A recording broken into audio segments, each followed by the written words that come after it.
Ok, bueno, hoy vamos a tener una clase un poco corta.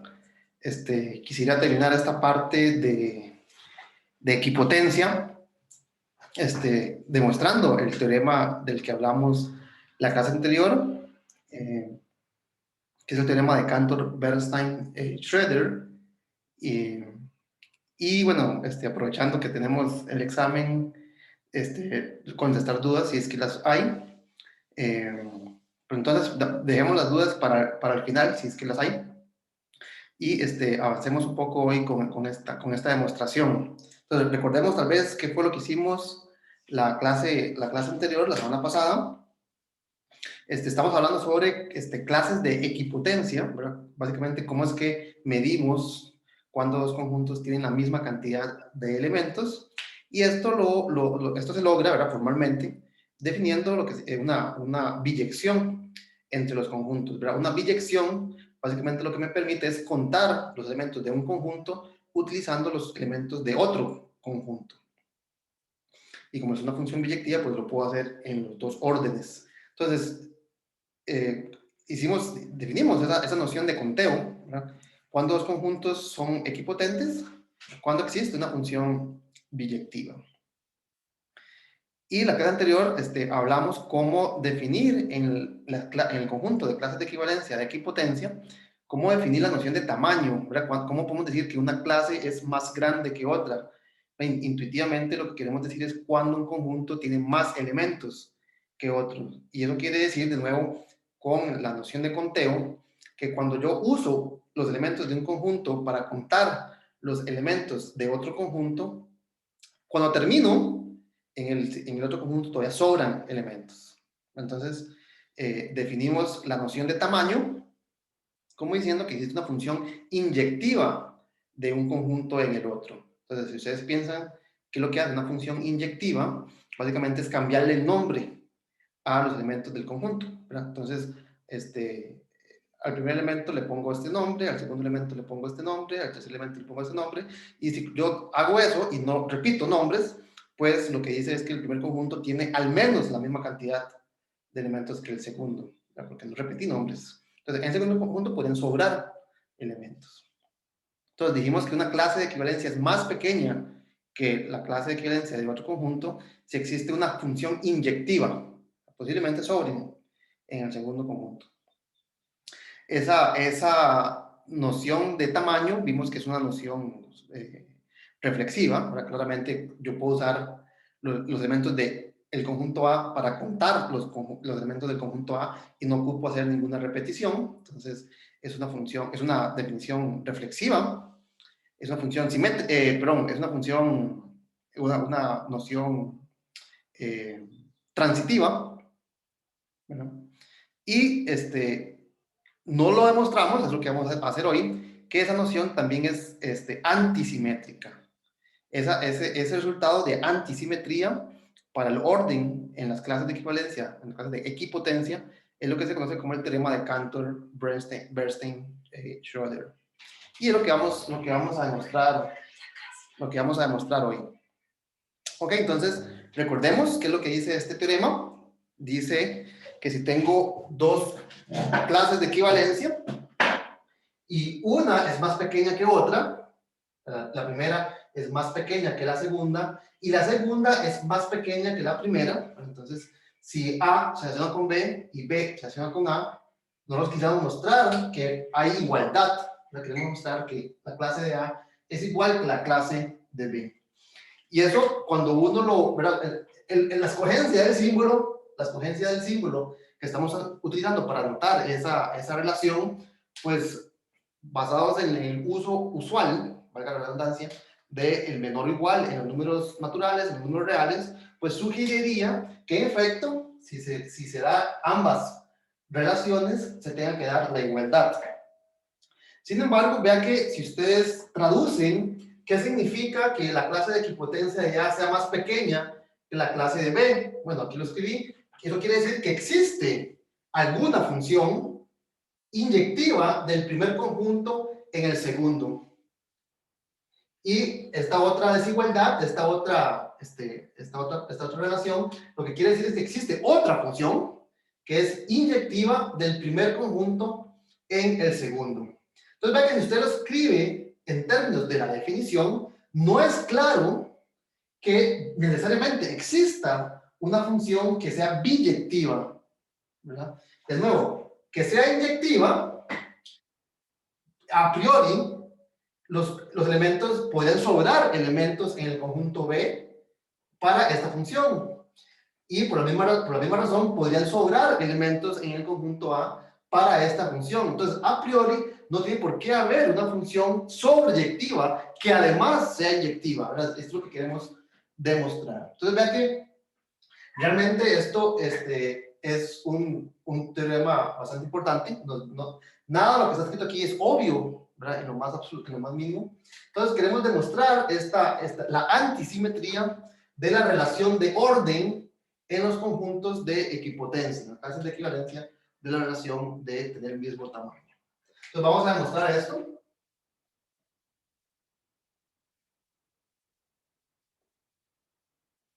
La prueba es bastante interesante, bastante bonita. Entonces, ¿qué es lo que tenemos? Nosotros sabemos, ¿no? Hagamos un dibujo, tenemos el conjunto A, tenemos el conjunto B, y nuestras hipótesis es que existe una función inyectiva del primero en el segundo, a esta la estoy llamando F, y una función inyectiva en la otra dirección, a esta función la llamé G. ¿Qué es lo que queremos probar? Queremos probar que existe alguna función que es biyectiva entre A y B. ¿Qué es una función entre A y B? De nuevo, es una relación, es un subconjunto de parejas donde el primer elemento pertenece a A y el segundo pertenece a B. Además, pedimos que sea biyectiva, entonces estamos pidiendo condiciones extras. Para definir una función entonces de A en B, que cumpla ciertas propiedades, lo que tengo que dar es una receta. Por eso ya lo hemos discutido. Lo que tengo que dar es, dado un elemento en A, tengo que definir de alguna manera un elemento en el conjunto B al que le vamos a llamar, entonces, naturalmente, H de A. Va a ser el único elemento del conjunto B que se relacione con A. Y después tenemos que ver que esta regla, esta receta que definimos, pues me da una función que sea biyectiva, es decir, que sea inyectiva, que yo no colapso dos puntos de A en uno solo de B, y que sea sobreyectiva, que todo punto de B viene mediante esta receta de un elemento de A.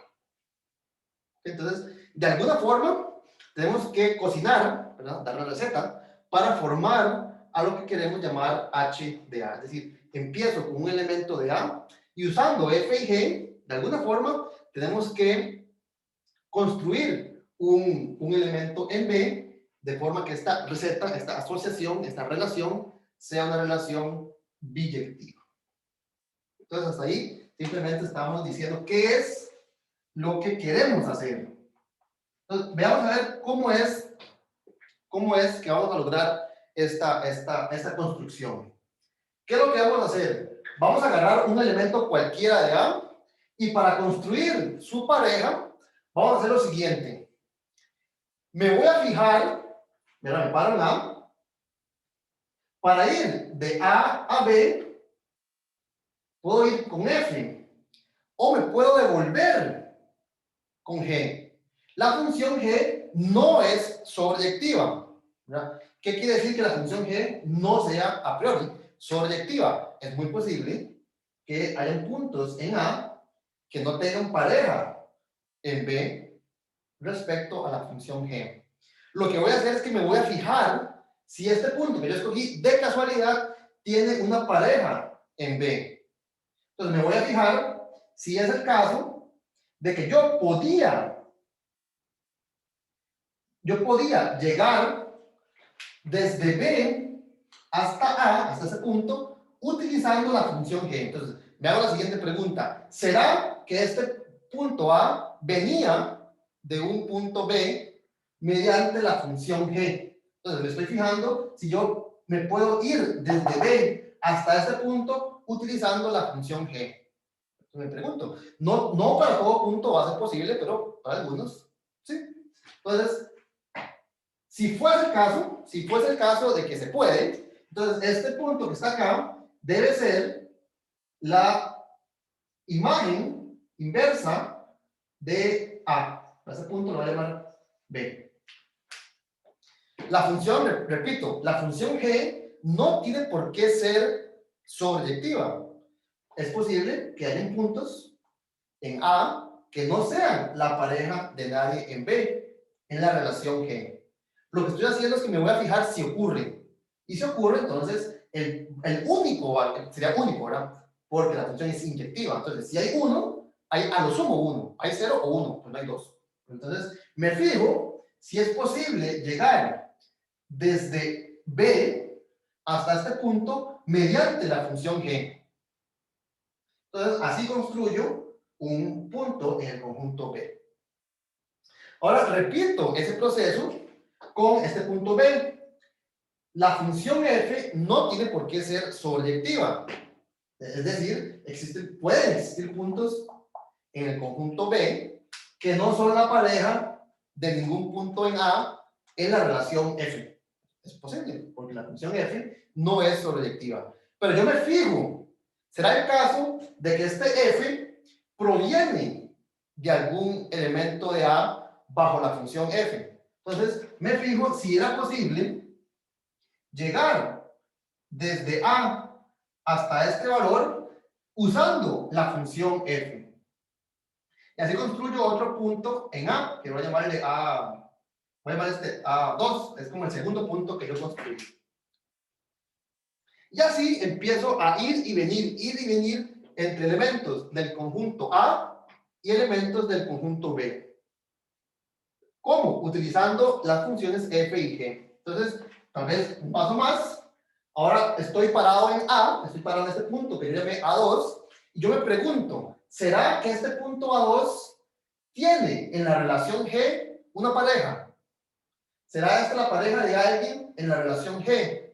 Entonces, me pregunto si yo me podría devolver en esta dirección al conjunto B utilizando la función, B2.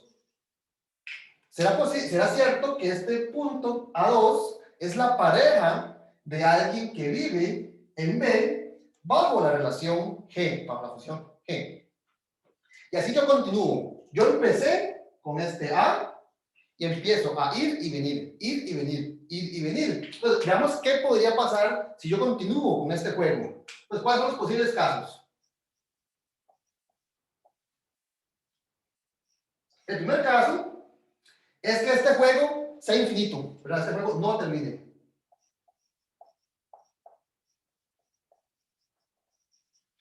¿Verdad? Una posibilidad es que yo agarre un valor al cual me pude devolver, y yo continúo devolviéndome infinitamente. Entonces, este juego nunca termina, es una posibilidad. Otro caso, caso 2, es que este juego termine en B.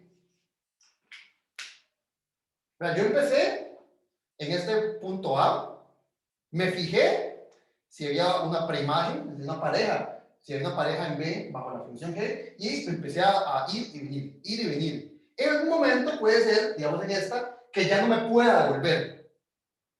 Existe un momento en que este punto no es la pareja de nadie bajo la función f, entonces no me puedo devolver. Entonces, una posibilidad es que este juego termine en el conjunto de la derecha, en el conjunto B. ¿Está bien? Otra posibilidad es que no termine, que termine en B o que termine en A. Que termine en A.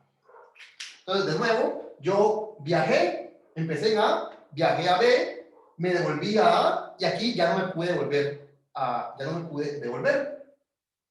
Entonces, esas son las tres posibilidades. Que no termine, es decir, continúe indefinidamente yendo y viniendo, siempre existe una preimagen del conjunto termine en B, es decir, una vez que llegué a B, posiblemente no me pude devolver, o que termine en A. Note que esta posibilidad de que termine en A incluye la posibilidad de que nunca arrancó, ¿verdad? Nunca arrancó el juego. Entonces, que termine en A puede ser, es una posibilidad de que yo agarré este punto, me fijé si venía de B y la respuesta era no, ¿verdad? La función G no es sobreyectiva. Entonces, es muy probable que yo tuve tan mala suerte que agarré un punto al cual no me lo podía traer a B. Es una posibilidad. Entonces, empecé y terminó el juego. El juego terminó en el conjunto A. Entonces, una posibilidad es que el juego nunca arranque. Yo agarré un punto que no tenía pareja en B. Otra posibilidad es que me encicle. Bueno, en realidad, esta posibilidad debería estar aquí, ¿verdad? Que no termine incluye ¿cómo se escribe en cicle? Así, ¿no? Una posibilidad es que yo haga esto. Empiezo, voy y vuelvo. O en muchos pasos, ¿verdad? Puede ser que yo agarre ese punto, venga este, y me vuelva a este. Entonces, si vuelvo al primero, voy aquí, voy acá y vuelvo. Entonces, una posibilidad de que no termine, en realidad, es que el juego se vuelva cíclico. ¿Verdad? Yo empecé con uno, hice cierto viaje y volví al principio.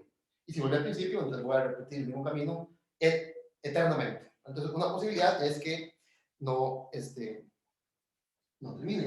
Entonces, o no termina porque viaja, incluyendo el caso en que es en cicle, termina en B, ¿verdad? La función llega a un punto en que no se puede devolver, o que termine en A, en algún punto distinto, ¿verdad? En algún punto distinto del cual empezó. Entonces, si termina en A, en el punto en el que empezó, estaríamos en un caso cíclico. Y esas son todas las posibilidades. O no termina del lado derecho, o termina, perdón, del lado izquierdo. Entonces, este juego de va y viene va a tener siempre alguno de estos tres resultados. ¿Estamos de acuerdo? Ahora, a partir de los casos posibles, voy a definir entonces la función. ¿A quién le voy a asignar yo este valor A? Entonces, usando los posibles escenarios de este juego, quiero definir una función que al valor A le asigne un único y bien definido valor en el conjunto B.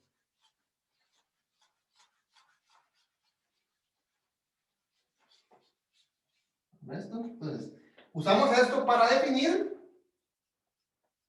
una función que voy a llamar H, que va a ir del conjunto A en el conjunto B. Entonces, ¿cuál es la receta? Va a agarrar un elemento A en el conjunto A. ¿A quién se lo va a asignar? ¿Cuál va a ser su única pareja? Va a depender de en cuál caso estoy. Entonces, vamos a ver cuál sería.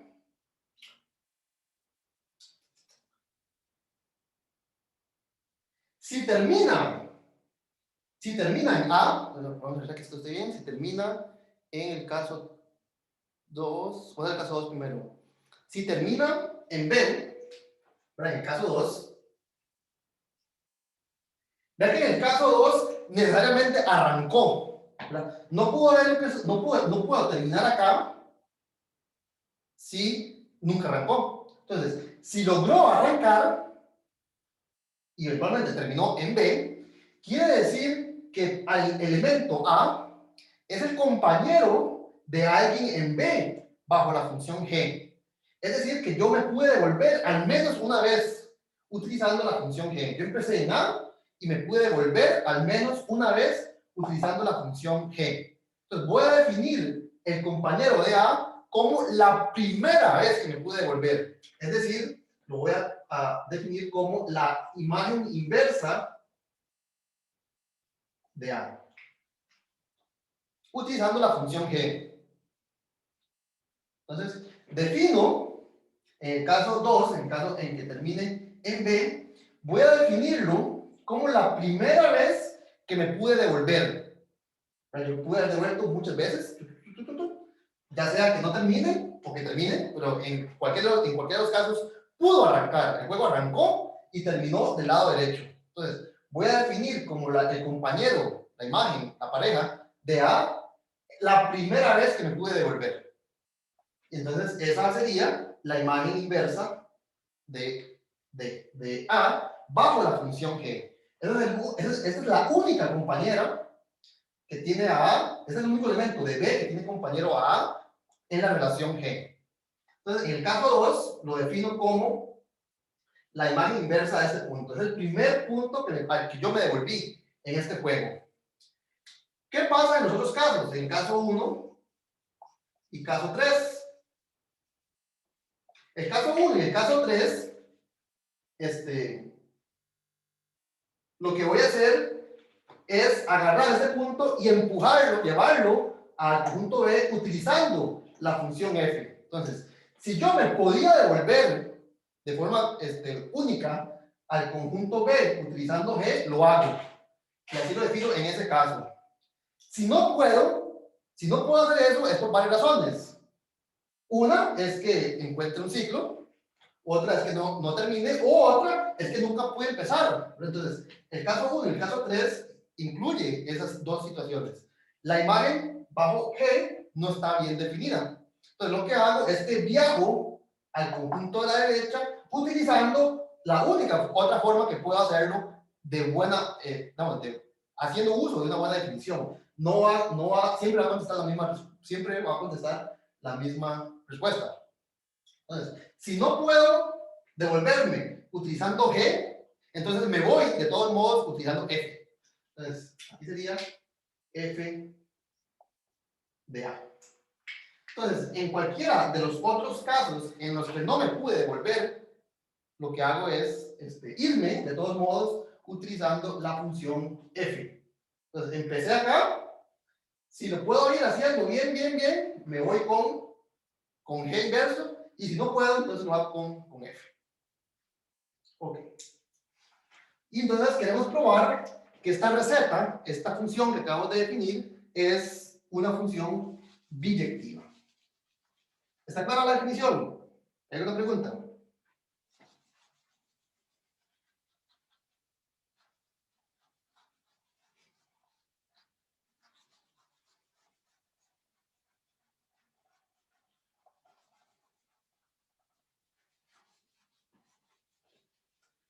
Ok, entonces, veamos que H es biyectiva. De nuevo, ¿qué quiere decir que una función sea biyectiva? Pues que es inyectiva y sobreyectiva. Entonces, probemos la inyectividad. Entonces, veamos que en efecto, esta función es inyectiva. De nuevo, recordemos que quiere decir que una función sea biyectiva, que sea inyectiva. Quiere decir que si tomo dos puntos que van a parar al mismo lugar, es porque los puntos realmente eran el mismo. Entonces, voy a tomar dos elementos, y voy a llamar A y A', es decir, voy a tomar dos puntos que están en A, tales que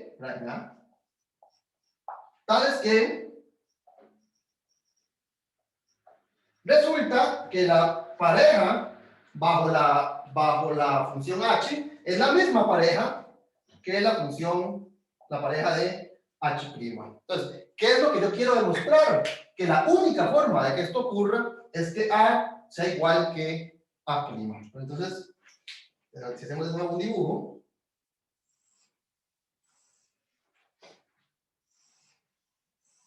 ya tengo A, tengo mi conjunto B, por aquí tengo a A y por aquí tengo a A', y estamos suponiendo que H de ambos es el mismo. Entonces, h de A es igual a h de A. Ok, entonces queremos probar. Queremos probar que A es igual a A. Entonces, vamos que la función h, la función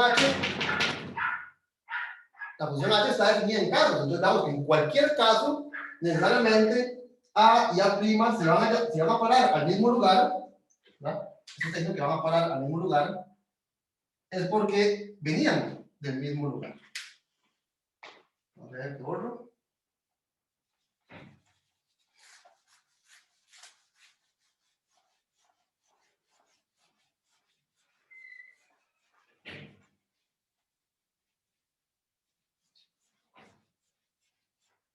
Ok, vamos a ver.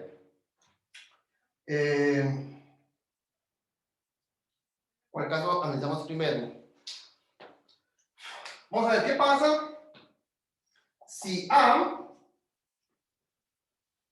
¿Verdad que esto es una condición sobre A, ¿verdad? Que A pertenezca a este caso o que A pertenezca a este caso es una condición sobre el elemento que estoy tomando en el conjunto A. Entonces, vamos a ver qué pasa si A pertenece a caso, vamos a ver, ¿cuál caso hacemos? Caso 2.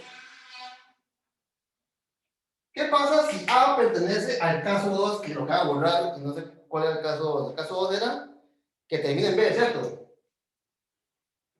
Que ustedes que lo tienen, aquí alguien escribió algo en el chat, dice, está asumiendo que la función g es biyectiva. No, ¿verdad? No estoy asumiendo, pregunta Kenneth pregunta que si yo estoy asumiendo que la función es biyectiva. No. Si la función fuera biyectiva, no hay nada que demostrar, ¿verdad? Yo quiero construir una función que sea biyectiva entre A y B. Si la función g fuese biyectiva, entonces la inversa de g es una función biyectiva de A en B. Pregunta que cómo garantizo perdón, dice Kenneth que cómo garantizo. Ok, Kenneth pregunta que cómo garantizo de que sea biyectiva. No, yo no estoy asumiendo que sea biyectiva. Para que tenga inversa no debe ser biyectiva. Sí, yo no estoy definiendo la función g inversa. ¿Por qué? Porque posiblemente la función no sea sobreyectiva. Entonces, van a ver puntos. Hacemos un dibujo. La función g va de b en a. No es sobreyectiva, ¿verdad? Existe, tal vez, es posible que exista un punto al que no le llegue ninguna flecha. Es posible que haya valores de elementos en el conjunto A que no sean la pareja de nadie en el conjunto B. Yo estoy definiendo, en el caso de que exista una pareja, es decir, si es el caso de que yo tomo un elemento acá y existe uno que llega a este elemento mediante la función G, entonces a este elemento es el que estoy llamándole la función, la inversa, que debería haber escrito así, ¿verdad? La función inversa del conjunto A. Esto siempre está definido, podría ser vacío, pero puede ser vacío. Pero en caso de que no sea vacío, contiene un único elemento. ¿Por qué un único elemento? Porque la función G es inyectiva. Entonces, no puede existir otro elemento que también llegue al mismo A. Entonces, yo no estoy definiendo la función inversa. Si existiese, ¿qué tendría que hacer? Estoy definiendo la imagen inversa de un elemento, en el caso de que no sea vacío. Por eso utilicé el caso 2. El caso 2 es en donde el juego arranca. Entonces, yo me paro en un elemento en el conjunto A y me fijo si es la pareja de un elemento en B mediante la función G. Entonces, si existe, bien. Y si no, entonces, di no, ¿verdad? Entonces, yo no estoy diciendo que la función G sea invertible, que sea biyectiva. Estoy diciendo, si se puede devolver, devuélvase. Y si no se puede, no se puede, ¿verdad? Y a eso me refiero, ¿verdad? Lo que me refiero lo que me refiero con esto, en este contexto, es la imagen inversa de un conjunto. Ahora, como este conjunto tiene un elemento, tal vez no lo dije, pero lo escribo así, ¿verdad? En vez de escribirle, ponerle corchetes al elemento, pues no, en este contexto no hace nada, ¿verdad? Entonces, esto no es la función inversa, es la imagen inversa de A, en el caso de que exista. Porque tenga inversa no debería ser biyectiva. Bueno, ya se lo expliqué. No sé si me expliqué. ¿Qué?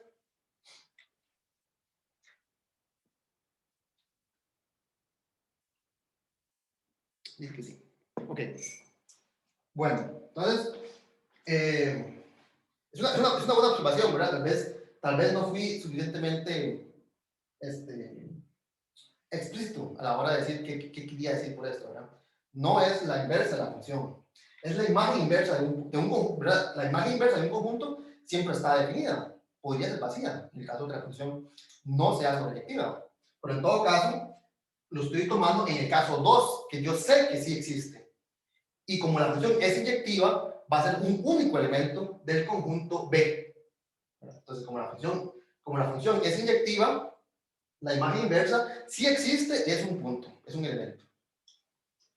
Ok, muy bien. ¿Qué estamos demostrando?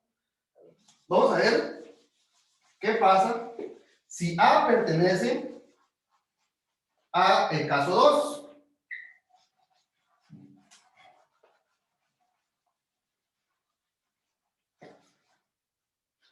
Si A pertenece al caso 2, que esto era, también recordemos, era que termina en B, ¿verdad? Termina en B. Ok. Entonces vean que si yo puedo arrancar y llegar a A, entonces aquí lo definí como G inverso de A, ¿verdad? De nuevo, que termine en B quiere decir que el juego arrancó. Entonces yo arranqué en A, viajé a B y me empecé a viajar, devolver, ir y venir. En algún momento terminé en B y definí a la imagen, a la pareja de ese A como la primera vez que yo me devolví. Ahora vamos a ver qué pasa con A prima. Si A prima llega a, si la imagen de A prima es la misma imagen que la de A, entonces voy a escribir, si H de A prima es la imagen, la pareja de A, que debe ser por construcción, tiene que ser la imagen inversa de A, es decir, el juego termina, si yo empiezo en A, el juego termina en B. Esto quiere decir que la imagen inversa de A es G. Perdón, la imagen que yo me puedo volver mediante G, ¿verdad? Porque entonces, eso quiere decir que A' también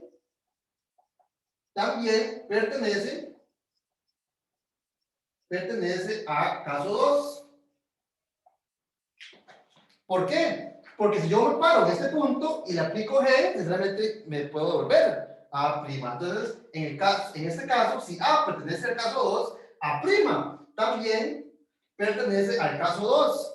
¿Y cómo se define la función H cuando el elemento pertenece al caso 2? Entonces, por lo tanto, H de A' tendría que ser la imagen inversa de A'. Así es como se define la función H en el caso en el que los elementos que yo empecé pertenecen al caso 2. Y por lo tanto, como estoy asumiendo que son iguales, eso tiene que ser igual a la imagen inversa de A, ¿verdad? Porque esto es H de A, es la pareja de A. Entonces, esto me dice que las imágenes inversas son la misma, pero la función G es inyectiva. Entonces, si tenía una preimagen, tiene a lo sumo una. Entonces, por lo tanto, dado que la función G es inyectiva, ambos son un conjunto con un elemento y por lo tanto tiene que ser el mismo. Tiene que ser A es igual a.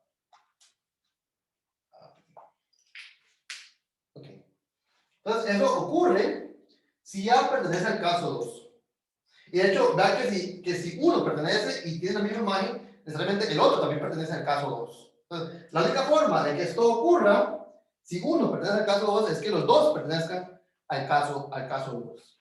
Y por lo tanto, el caso 1 y 3 van a ocurrir cuando no ocurre el caso 2. Entonces, si no ocurre el caso 2, necesariamente ocurre el caso 1 y el caso 3.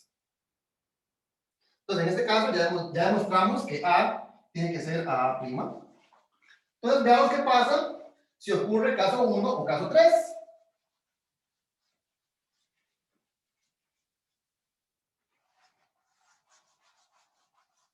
Entonces, si A pertenece a caso 3, caso 3, perdón, caso 1 o 3, entonces también A' pertenece a caso 1 o 3.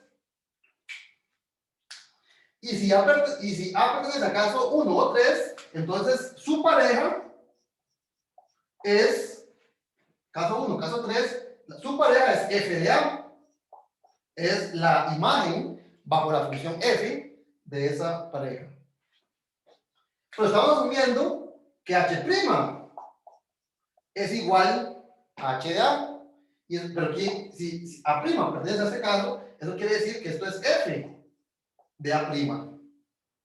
Entonces, por transitividad, concluimos que f de A es igual a f de A'. Por transitividad, este elemento es igual que este otro. Pero ahora nosotros sabemos que f es una función inyectiva.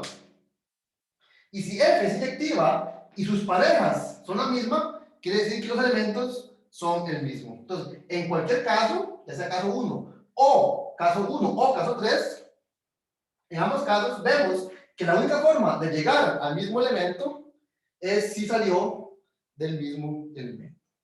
Entonces, esto define una función biyectiva entre A y B. Y eso es exactamente lo que nosotros queríamos demostrar.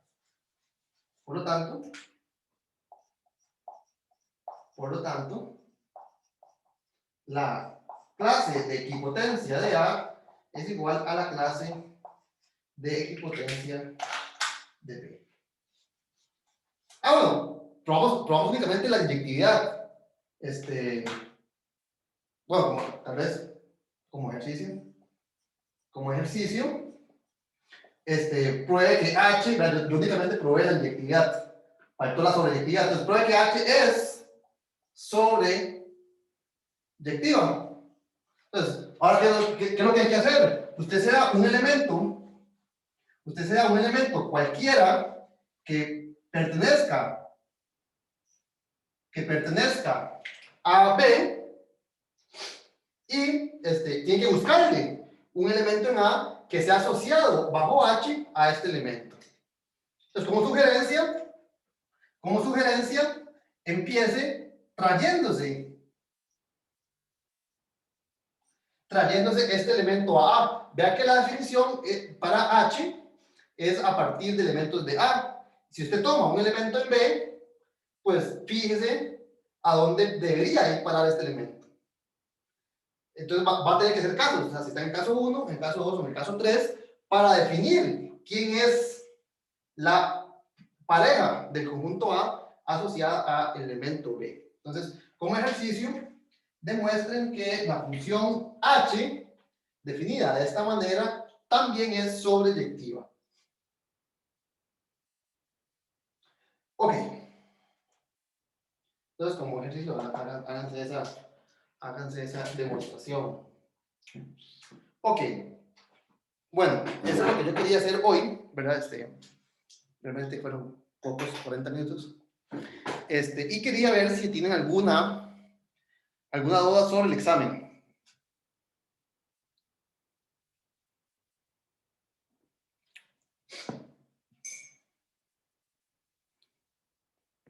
¿No?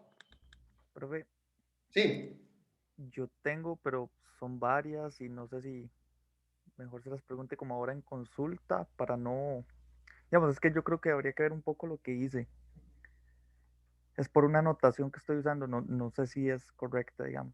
Y otras son preguntas tontas como que, por ejemplo, cuando usted le pregunta a uno, encuentre el M que cumple la relación tal, ¿verdad? Eso es como en el ejercicio 4. Sí, en el ejercicio 4. Yo puedo buscarlos con calculadora, no hay problema. Yo sé que es como tonta la pregunta, pero es que como en el curso nunca usamos calculadora. Sí, se refiere al que decía, encuentra el primer n que cumple. Ajá, sí Sí, que pueden cumple hacerlo. la... De hecho, bueno, voy a.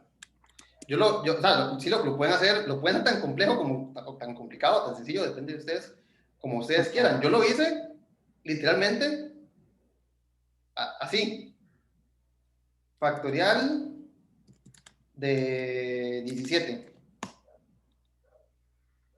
Ah, ok, ok. Entonces, 17 factorial es 10 a la 14. Bueno, 3 por 10 a la 14.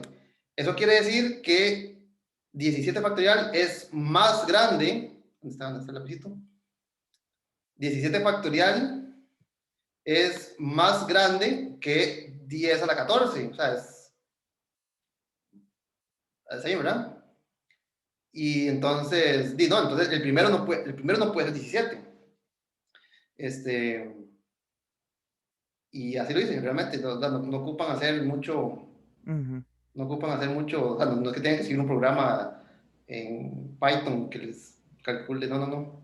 Ah, ok, La ok. Sí, como... calculadora posiblemente se queda pegada, ¿verdad? O sea, si ustedes les preguntan cuál es el factorial de 10, no, ¿cuánto es el factorial de 10? La Se queda, calculadora. digamos, una calculadora científica corriente se queda pegada si usted calcula solo eso, factorial de un número muy grande. Pero si usted hace eh, Este, 10 a la 100, digamos, entre, bueno, no un número tan grande, sí, pero si calcula la fracción. la fracción sí la tira. Ajá, Sí, porque la redondean. Pues sí, porque, exacto. a partir de cierto momento es muy pequeña, entonces lo que le tira es como un exponencial a la menos algo, ¿verdad? Si usted pone. Ujú.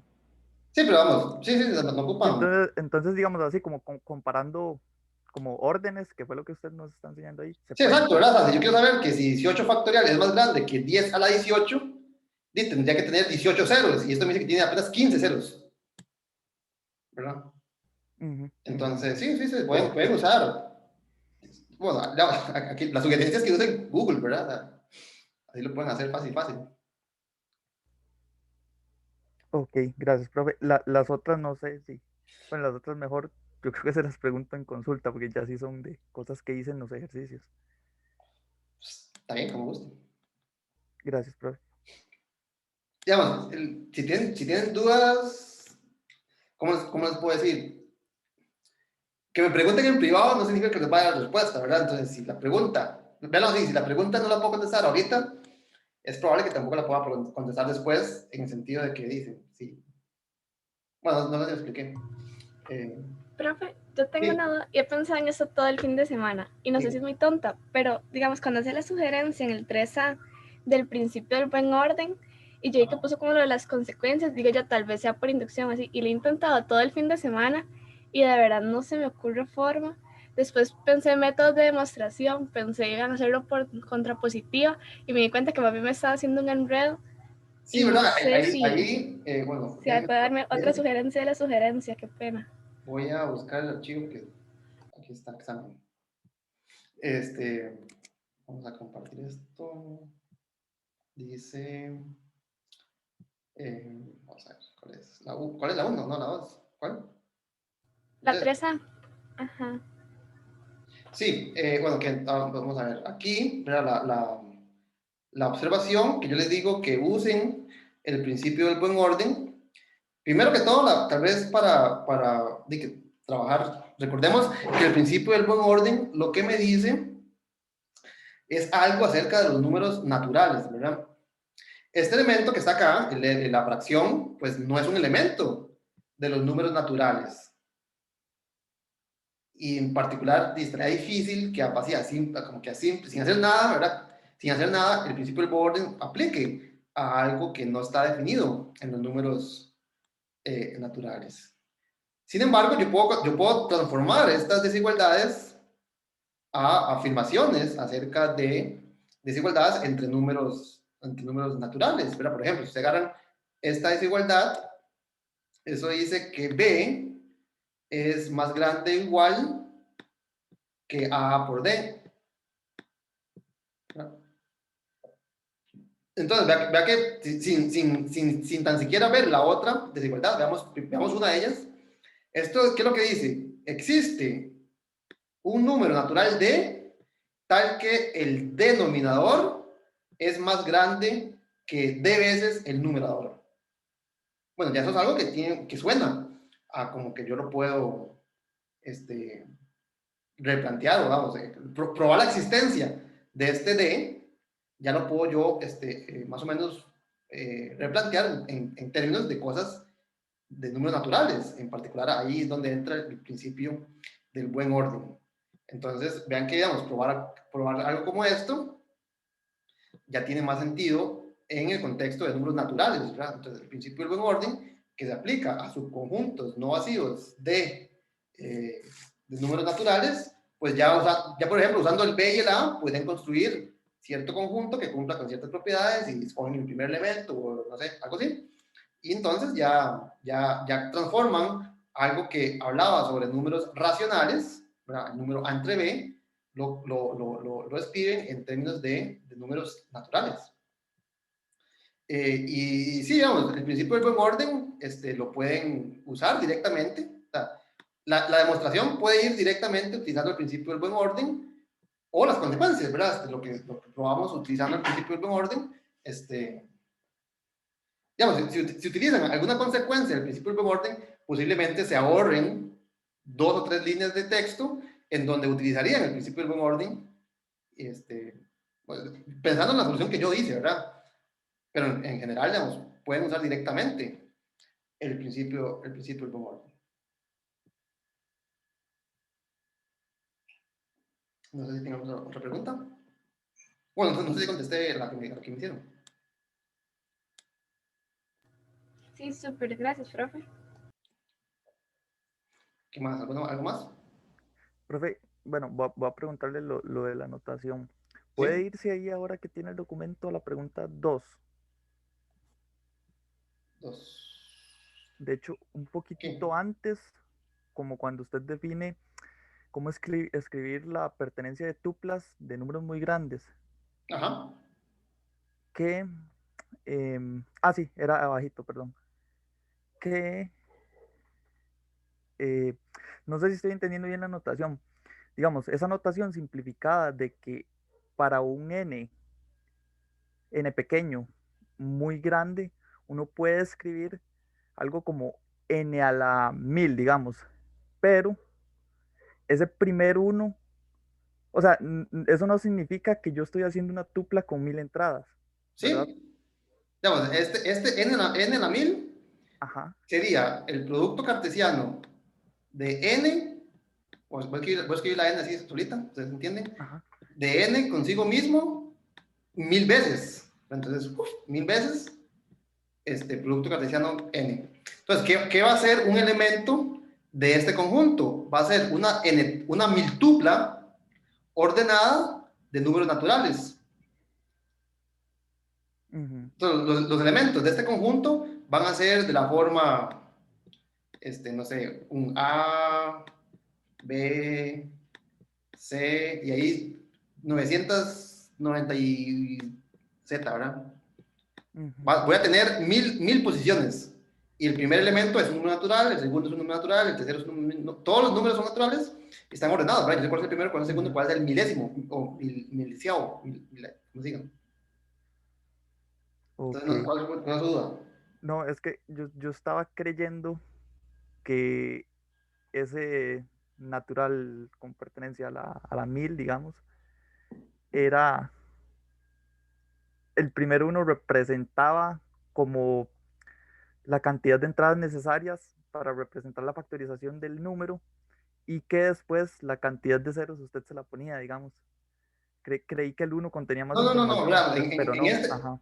En este ejemplo concreto, las posiciones se refieren a la posición que ocupa el primo, ¿verdad? Entonces, 2 a la 3, el 2 es el primer primo.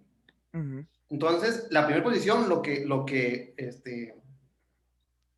salva, por decirlo así, lo que guarda, es el exponente que lleva el primer primo en esa factorización. Entonces, el segundo primo es el 3. El 3 aparece a potencia 1. Entonces, en esa posición, lo que hay es un 1 reflejando el exponente del segundo primo. En la tercera posición, vea que lo que hay es un 0, porque el tercer primo es el 5. Y el 5 no aparece en esa factorización, lo cual es consistente a escribir 5 a la 0. Yo puedo meter primos que no aparezcan siempre y cuando el exponente sea un 0. Entonces, este 0 corresponde a que 5 no divide a m.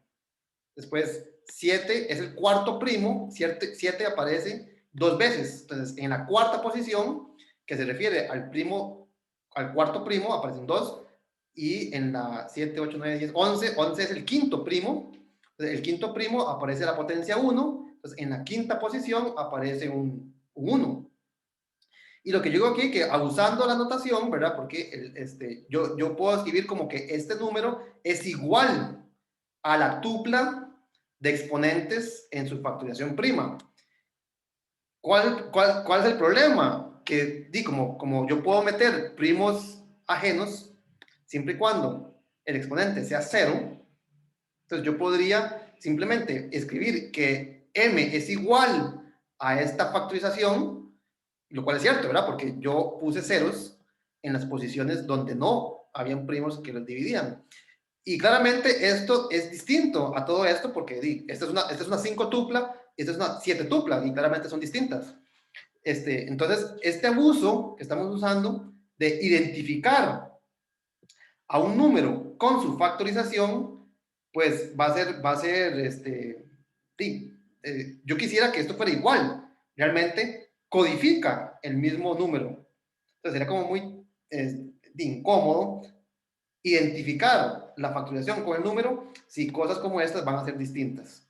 Entonces lo que yo digo, y aquí es donde hablo sobre n a 1000, yo lo que podría hacer para evitar esta ambigüedad de que dos cosas distintas signifiquen lo mismo, una posible idea sería inventarme un conjunto, un espacio de tuplas lo suficientemente grande para que todo elemento quepa, por decirlo de alguna forma.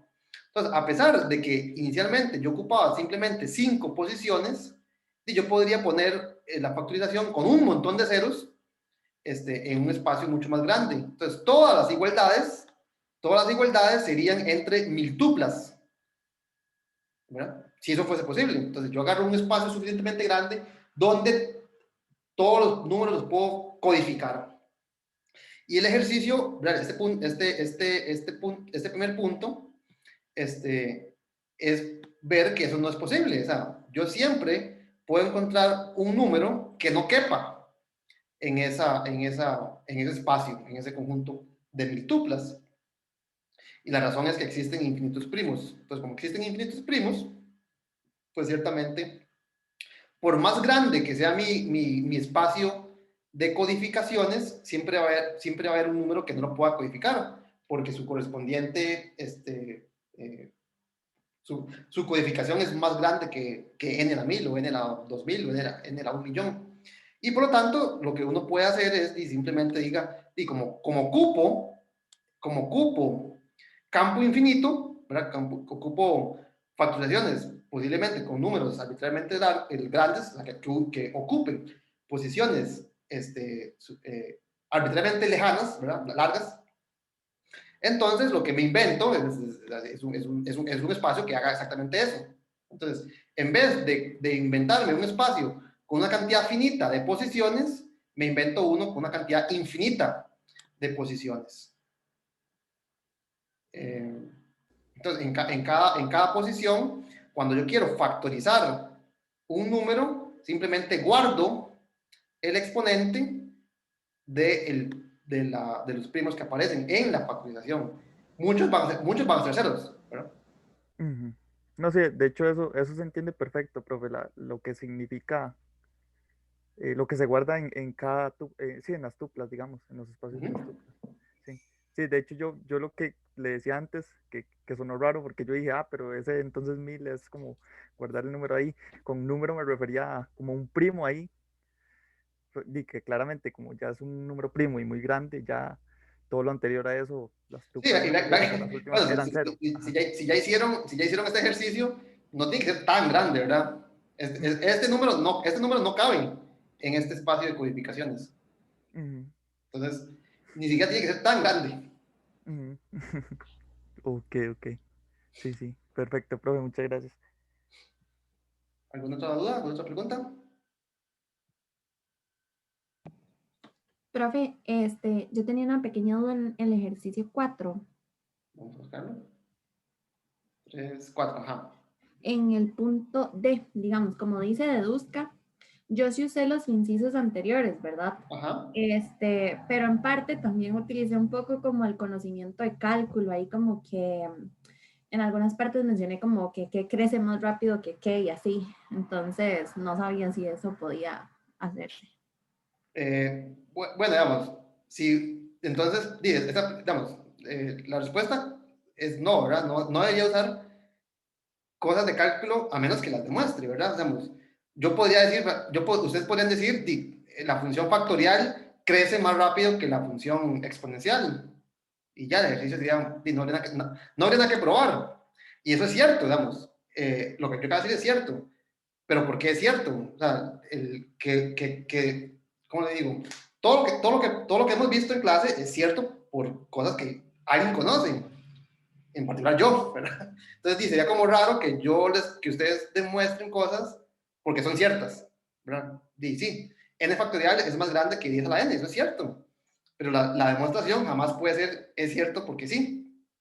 Entonces, es cierto, ¿verdad? La función 5 a la n crece más lento que n factorial, pero ¿y por qué? O sea, eso es lo que usted quiere probar, digamos. En realidad, usted lo puede usted puede parafrasear que esta fracción aproxime a cero en términos de crecimiento de secuencias, de números naturales. Pero claramente eso es como decir, es cierto porque sí es cierto, ¿verdad? Entonces, eh, no, ¿verdad? No, no puede decir, bueno, es que por cálculo. Si usted lleva un curso de cálculo, esto es un teorema, ¿verdad? Y ese teorema se demuestra. ¿Cómo se demuestra? Resolviendo este ejercicio, ¿verdad? Entonces, si usted resuelve este ejercicio, está demostrando lo que me acaba de decir. Y si usted lleva un curso de cálculo, o no sé, de lo que sea, cuando usted ve que n factorial crece más rápido que 5 a la n, el ejercicio es exactamente lo que usted haría en esta demostración. Entonces, no pueden usar cosas que no hayamos visto. ¿Y por qué no? Porque en algún momento se ven y se muestran. Entonces, no sé si me explico. Aquí yo lo puse muy bien, ¿verdad? La tarea, usando la materia cubierta en clases y en este enunciado. Cuando ustedes lleven un curso de cálculo, van a tener que probar cosas de esta naturaleza y que son ciertas por la razón que ustedes deberían de dar acá, pero no son ciertas porque sí.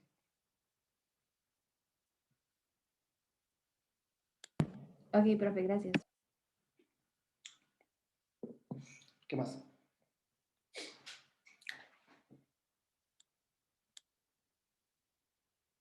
Aquí les puse un comentario en Telegram. Inicialmente, aquí ya está corregido, pero en la primera versión, que ya la quité, pero si alguien la bajó y la salvó, así es como debe estar. Este conjunto de las secuencias, de las sucesiones que aproximan a cero, satisfacen la propiedad C. Entonces, el primero está contenido dentro del segundo. Así es como debe estar. Aquí ya está corregido, por si alguien salvó el archivo anterior.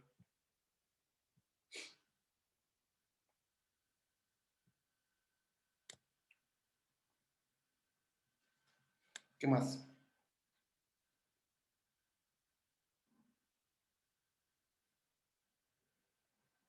Mira, aquí te puse cursiva. Está en cursiva, cursiva.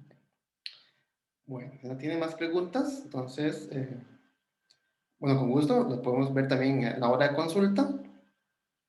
Eh, y nos veríamos entonces mañana. No sé si tienen algo más que añadir.